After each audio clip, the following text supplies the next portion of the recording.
রাজনৈতিক দলগুলো একমত হলে জুলাই সনদ পূর্ণাঙ্গ বাস্তবায়নের বিষয়ে ২১ সেপ্টেম্বরের মধ্যে চূড়ান্ত সিদ্ধান্তে পৌঁছতে চায় জাতীয় ঐকমত্য কমিশন।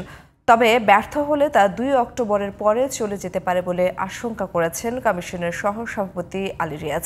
সকালে রাজধানীর ফরেন সার্ভিস একাডেমিতে রাজনৈতিক দলগুলোর সাথে আলোচনার সূচনা বক্তব্যে এসব কথা বলেন তিনি। জুলাই সনদ বাস্তবায়নের প্রক্রিয়া হিসেবে গণভোট, আদালতের অধ্যাদেশ কিংবা পরবর্তীতে সংসদকেই বেছে নেওয়ার পরামর্শ দিয়েছে রাজনৈতিক দলগুলো। আলো জানাচ্ছেন শাহরিয়ার বাঁধন। বুধবার রাজধানীর ফরেন সার্ভিস একাডেমিতে জুলাই জাতীয় সনদ বাস্তবায়নের উপায় নিয়ে বিভিন্ন রাজনৈতিক দলের সাথে আলোচনায় বসে জাতীয় ঐকমত্য কমিশন। যোগ দেন বিএনপি, জামায়াত, এনসিপি সহ অন্যান্য রাজনৈতিক দলের প্রতিনিধিরা। সূচনা বক্তব্যে কমিশন সহসভাপতি জানান, আগামী ২১ সেপ্টেম্বরের আগে অথবা ২ অক্টোবরের পরই জুলাই সনদ প্রধান উপদেষ্টাকে হস্তান্তর করা হবে। ঐকমত্যের জায়গায় উপনীত হতে পারবো সেটা আমরা আশা করি এবং আপনাদের প্রতি অনুরোধ জানাই।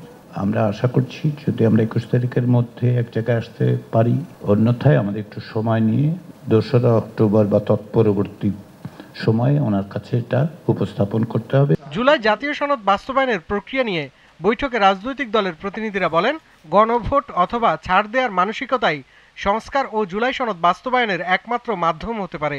যত যুক্তি আমরা দেই, সংবিধানের সংশোধন, পরিমার্জন, পুনর্লিখন, সংস্কার সবকিছুর চূড়ান্ত অথরিটি হচ্ছে গণভোট। গণভোটে যদি এটা যায়, জনগণ দেশের সাথে দেশের ভবিষ্যতের জন্য, নতুন রাজনৈতিক ব্যবস্থার জন্য জুলাই সনদের পক্ষে রায় দেবে বলে এটা আমরা আশাবাদী।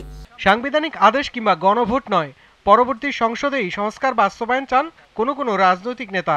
আমরা রাস্তায় সেটা ডিসাইড করতে পারি না, যা কিছুই করি না কেন আমরা এই সনদ বাস্তবায়নের সংবিধানের অংশগুলো নিয়ে কি পদক্ষেপ নিতে পারি, always subject to the ratification of the next parliament.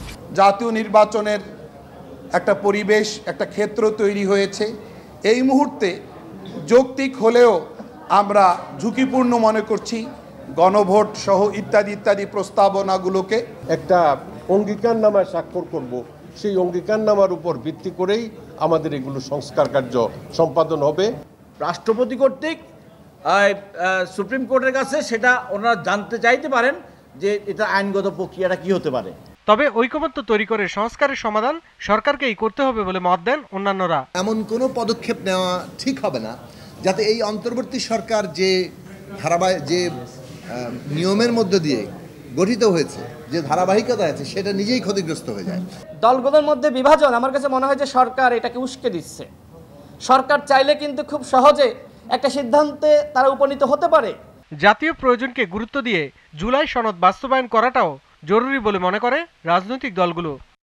Shahriar বাঁধন, জিটিভি নিউজ, ঢাকা।